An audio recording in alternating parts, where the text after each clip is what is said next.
কথা ধারাবাহিকে আজকের পর্বে দেখতে পাবো প্রিয়াকে খুঁজতে অগ্নি, কথা, অঙ্কিত, অর্ণা ও প্রত্যয় করে আসে রেডিও অফিসে। এসে একজন ম্যাডামকে জিজ্ঞাসা করে প্রিয়াকে এখানে এসেছে কিনা। ম্যাডামটি খাতা দেখে বলে আজ আসেনি তো। অগ্নি বলে এখন কোথায় খুঁজে পাওয়া যাবে প্রিয়াকে। সৌরভ না আসায় প্রিয়া সৌরভকে ফোন করতে থাকে, কিন্তু সৌরভ কিছুতেই ফোন তোলে না।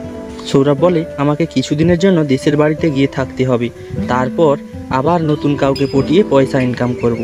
কথা ঠাকুরের নাম নিয়ে বলে আমাকে পথ দেখাও, আমি যেন প্রিয়াকে খুঁজে পাই। কথা ছুটে আসে ওয়েস্টার্ন ক্যাফের দিকে। কথার পেছন পেছন অগ্নিও আছে। দুইজন লোক প্রিয়ার কাছ থেকে গয়না ছিনিয়ে নেওয়ার জন্য আসে। কথা প্রিয়াকে ঠেলে দেয় অগ্নির দিকে। অগ্নি ওই গুন্ডাদের মেরে প্রিয়াকে বাঁচায় এবং ওই দুইজন লোককে অগ্নি পুলিশের হাতে তুলে দেয়। অগ্নি প্রিয়াকে বলে সৌরভ কোথায়, সৌরভ আসেনি। প্রিয়া বলে সৌরভ আমাকে ঠকিয়েছে, আমি এখন বাড়ির সবার সামনে মুখ দেখাবো কি করে।